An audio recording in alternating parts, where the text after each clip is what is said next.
लगन तुमसे लगा बैठे, लगन तुमसे लगा बैठे, जो होगा देखा जाएगा। तुम्हें अपना बना बैठे, तुम्हें अपना बना बैठे, जो होगा देखा जाएगा। लगन तुमसे लगा बैठे, जो होगा देखा जाएगा। अक्षेद्योऽयं अदायोऽयम् अक्लेद्यो शोष्य एव च, नित्यं सर्वगतः अस्थाणुरचलोऽय सनातन। क्योंकि यह आत्मा अछेद्य है, यह आत्मा अदह्य है, अक्लेद्य और निःसंदेह अशोष्य है। यह आत्मा सर्वव्यापी, अचल, स्थिर रहने वाला और सनातन है। अव्यक्तोऽयं अचिन्त्योऽयम् अविकार्योऽयमुच्यते, तस्मादेवं विदित्वेनं नानुशोचितुमर्हसि। यह आत्मा अव्यक्त है, यह आत्मा अचिंत्य है, विकार रहित कहा जाता है। हे अर्जुन, इस आत्मा को उपयुक्त प्रकार से जानकर तू शोक करने को योग्य नहीं है, तुझे शोक करना उचित नहीं है। अथ चैनं नित्यजातं नित्यं वा मन्यसे मृतं, तथापि त्वं महाबाहो नैवं शोचितुमर्हसि।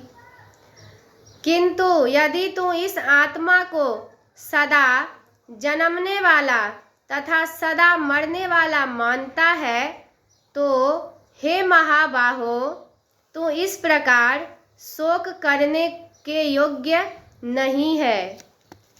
जातस्य हि ध्रुवो मृत्युर्ध्रुवं जन्मामृतस्य च, तस्मादपरिहार्यर्थे न त्वं शोचितुमर्हसि।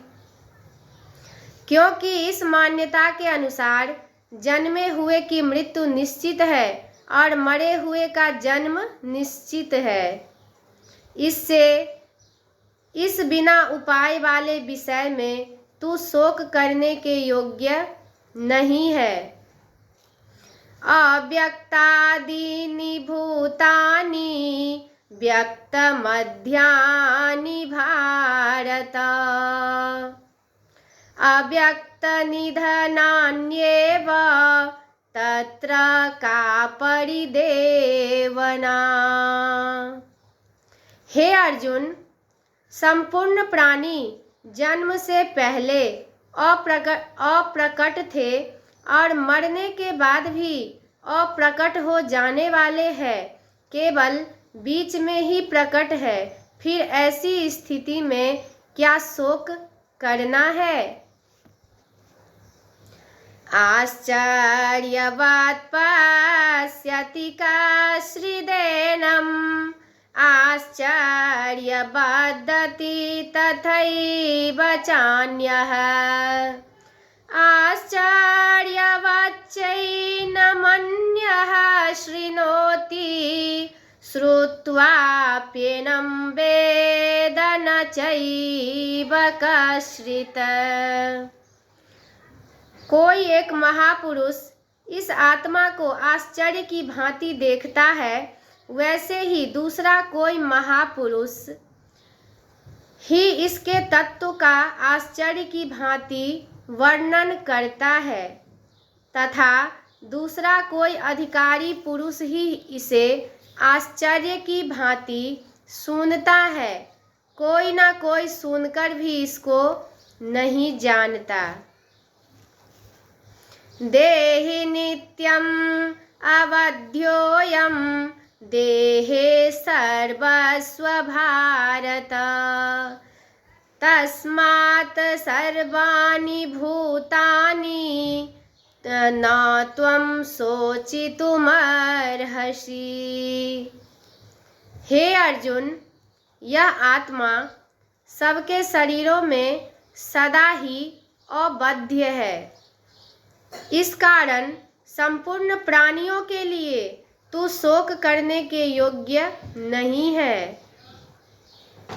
स्वधर्म अपि चावेक्ष्य न विकम्पितुमर्हसि। धर्म्यादि युद्धात् श्रेयोऽन्यत् क्षत्रियस्य न विद्यते।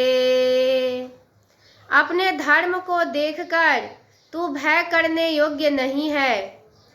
क्षत्रिय के लिए धर्मयुक्त युद्ध से बढ़कर दूसरा कोई कल्याणकारी कर्तव्य नहीं है। यदृक्षया चोपपन्नं स्वर्गद्वारमवावृतं सुखिनः क्षत्रिया पार्थ लभन्ते युद्धमीदृशम्। हे पार्थ, अपने आप प्राप्त हुए और खुले हुए स्वर्ग के द्वार रूप इस प्रकार के युद्ध को भाग्यवान क्षत्रिय लोग ही पाते हैं। अथ चेत्त्वमिमं धर्म्यं संग्रामं न करिष्यसि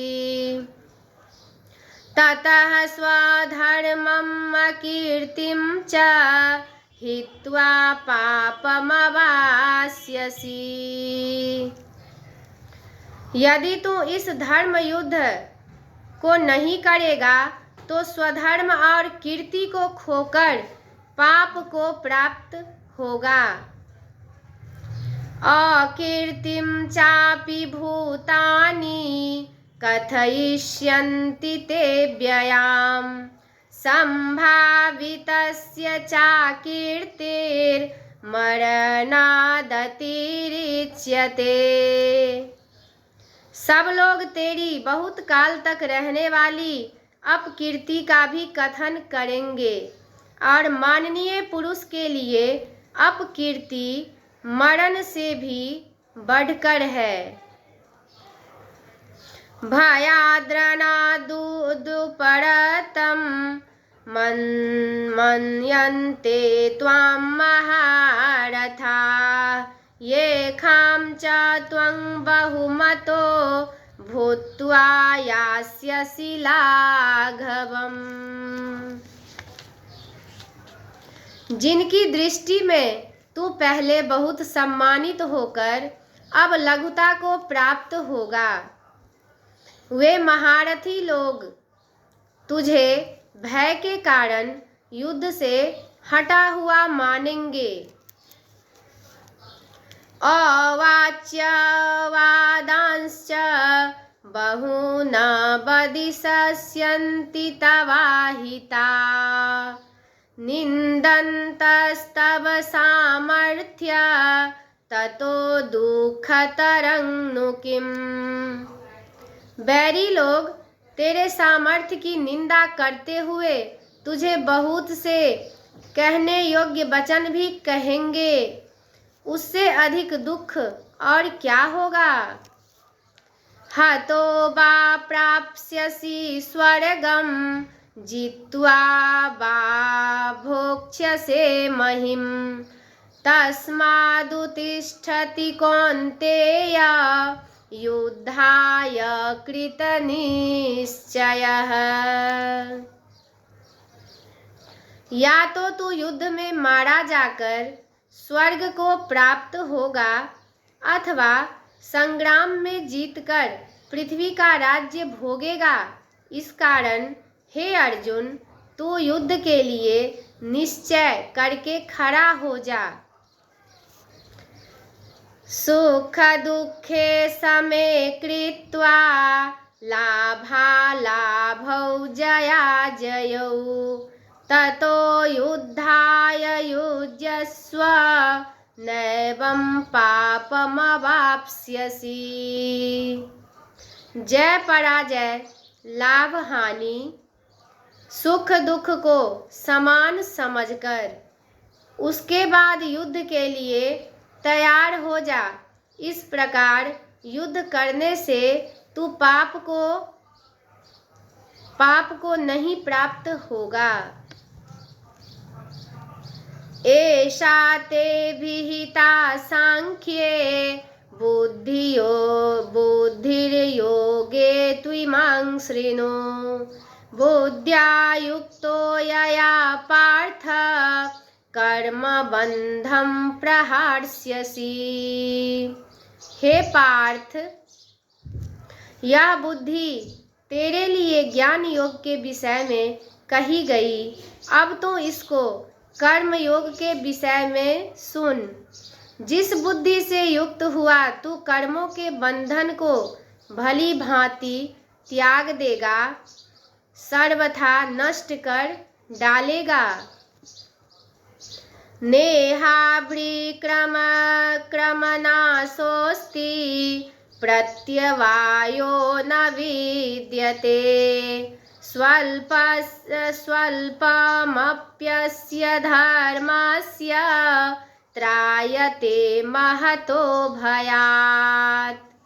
इस कर्म योग में आरंभ का बीज का नाश नहीं है, उल्टा फल रूप दोष भी नहीं है। इस कर्म योग रूप धर्म का थोड़ा सा भी साधन जन्म मृत्यु रूप महान भय से रक्षा कर लेता है। व्यवसायात्मिका बुद्धिरेकेह कुरु नन्दन बहुशाखा ह्यनन्ताश्च बुद्धयो व्यवसायिनाम्। हे अर्जुन, इस कर्म योग में निश्चयात्मिका बुद्धि एक ही होती है, किंतु अस्थिर विचार वाले विवेकहीन सकाम पुरुषों की बुद्धियां निश्चय ही बहुत भेदों वाली और अनंत होती है। यामिमां पुष्पिता वाचं प्रवदन्त्यपि पश्चितः वेदवादरता पार्थ नान्यदस्तीति वादिनः कामात्मानः स्वर्गपरा जन्म कर्म फलप्रदाम् क्रिया विशेष बहुलां भोगैश्वर्यगतिं प्रति भोगैश्वर्य प्रसक्तानां तया प्रहितचेतसां व्यवसायात्मिका बुद्धि समाधौ न विधीयते। जो भोग और ऐश्वर्य में अत्यंत आसक्त है, उन पुरुषों की परमात्मा में निश्चयात्मिका बुद्धि नहीं होती।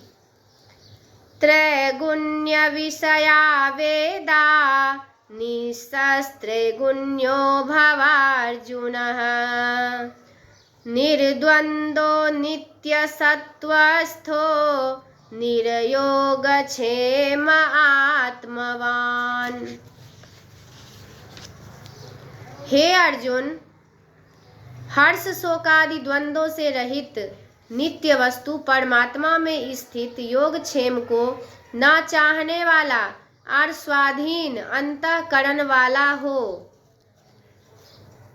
यावानर्थ उत्पाने सर्वतः संप्लुतोदके तावान् सर्वेषु वेदेषु ब्राह्मणस्य विजानतः।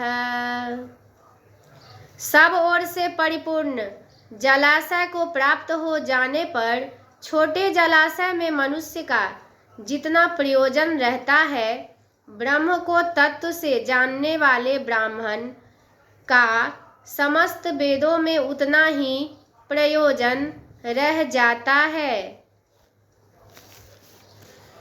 कर्मण्येवाधिकारस्ते मा फलेषु कदाचन मा कर्मफल हेतुर्भूर्मा ते संगोस्त्वकर्मणि। तेरा कर्म करने में ही अधिकार है, उनके फलों में कभी नहीं। इसीलिए तू कर्मों के फल का हेतु मत हो तथा तेरी कर्म न करने में भी आसक्ति न हो। योगस्थः कुरुष्कर्माणि संगं त्यक्त्वा धनंजय सिद्ध्यसिद्ध्यो समो भूत्वा समस्त्वं योग उच्यते। हे धनंजय, तू आसक्ति को त्याग कर सिद्धि और असिद्धि में समान बुद्धि वाला होकर योग में स्थित हुआ कर्तव्य कर्मों को कर। समत्व भाव ही योग कहलाता है।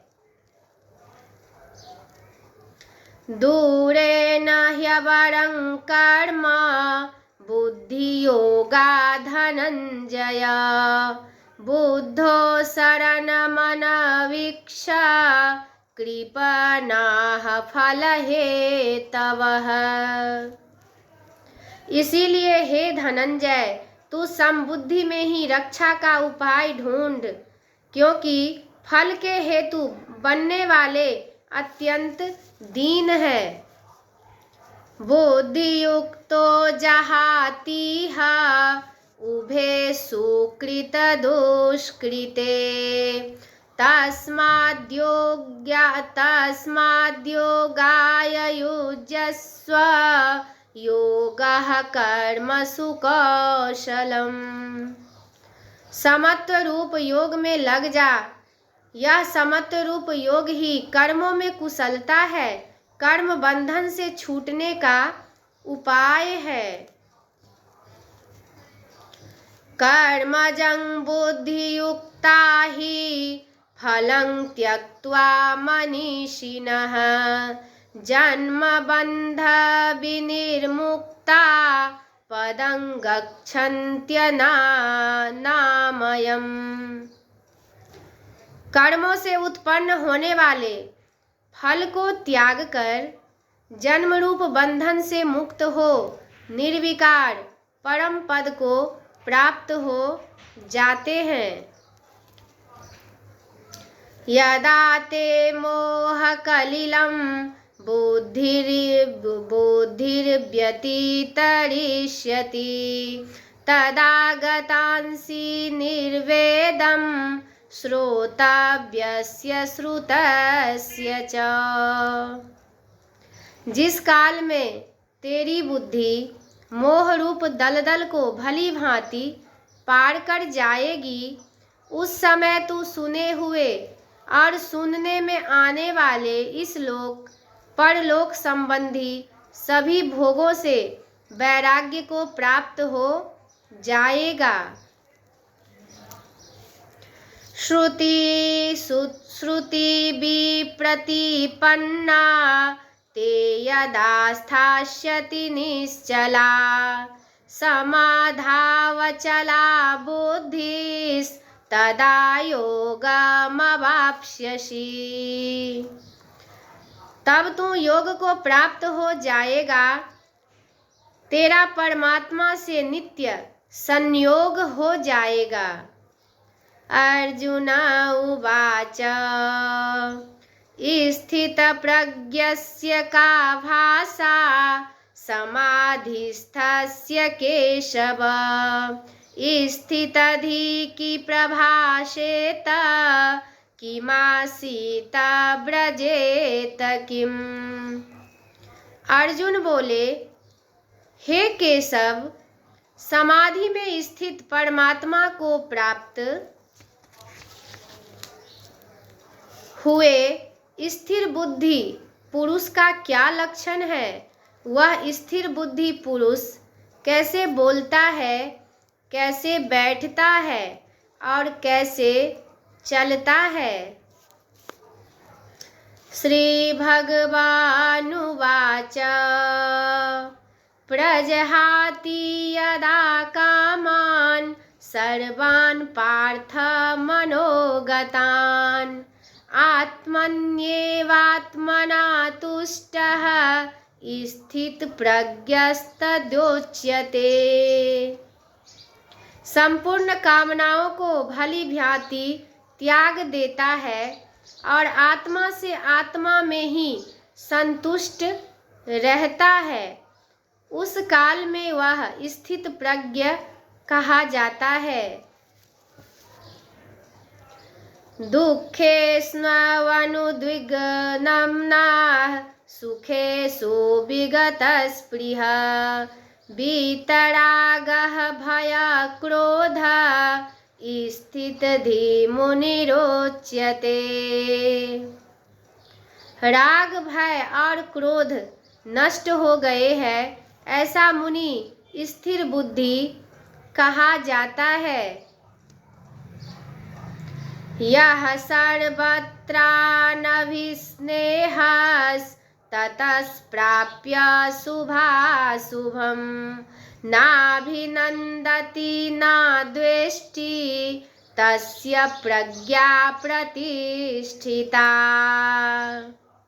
जो पुरुष सर्वत्र स्नेह रहित हुआ, उस शुभ या अशुभ वस्तु को प्राप्त होकर न प्रसन्न होता है न द्वेष करता है, उसकी बुद्धि स्थिर है।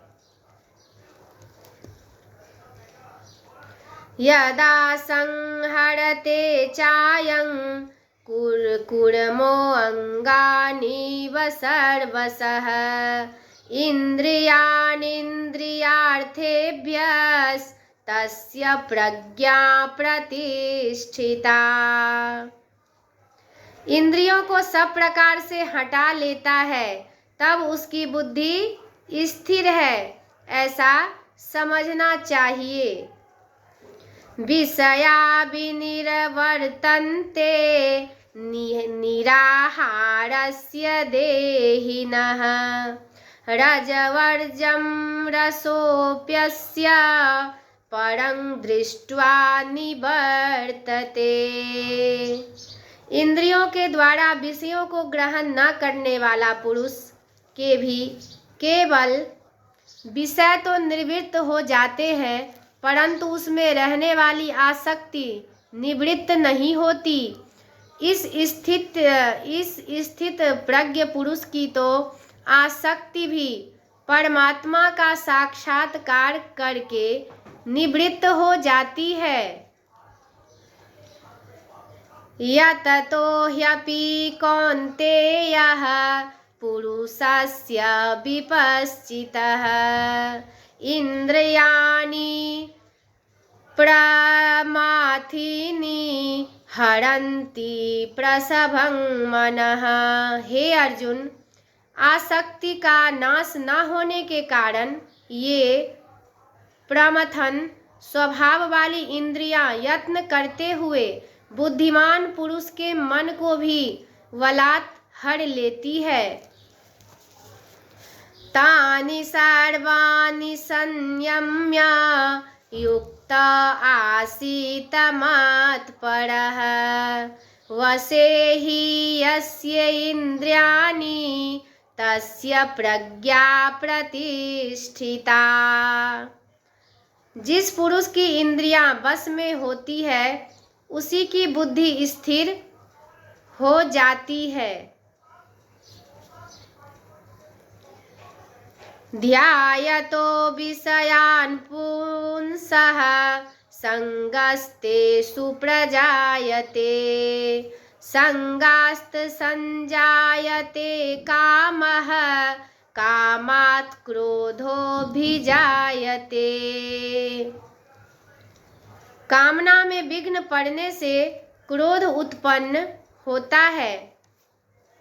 क्रोधा भवति सम्मोहः सम्मोहात् स्मृति विभ्रम स्मृतिभ्रंशात् बुद्धिनाशो बुद्धिनाशात् प्रणश्यति।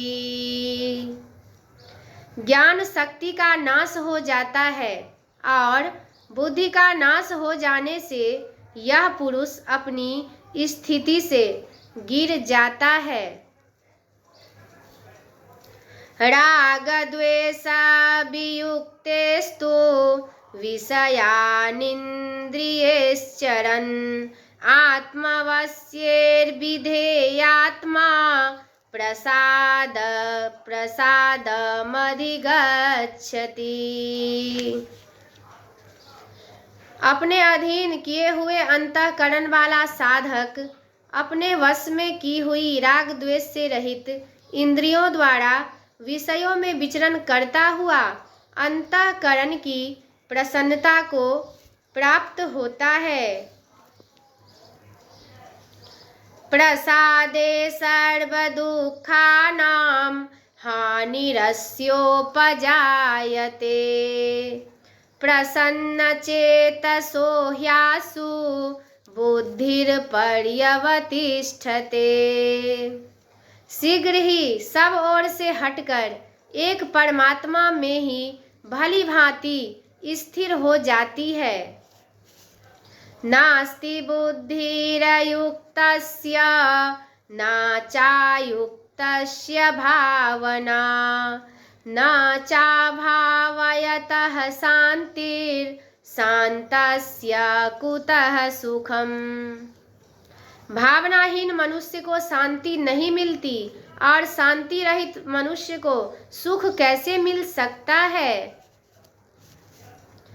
इंद्रियाणाहि चरतां यन मनो अनुविधीयते तदस्य हरति प्रज्ञां वायुनावमिवाम्भसि।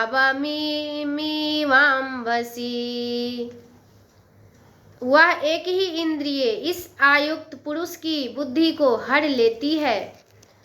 तस्माद्यस्य महाबाहो निगृहीतानि सर्वशः इंद्रियाणीन्द्रियार्थेभ्यः तस्य प्रज्ञा प्रतिष्ठिता। जिस पुरुष की इंद्रियों के विषयों में सब प्रकार से निग्रह की हुई है उसी की बुद्धि स्थिर है। या निशा सर्वभूतानां तस्यां जागर्ति संयमी यस्यां जागृति भूतानि सा निशा पश्यतो मुने। प्राणियों के लिए जो रात्रि के समान है उस नित्य ज्ञान स्वरूप परमानंद की प्राप्ति में स्थित प्रज्ञ योगी जागता है और जिन नाशवान सांसारिक सुख की प्राप्ति में सब प्राणी जागते हैं परमात्मा के तत्व को जानने वाले मुनि के लिए वह रात्रि के समान है।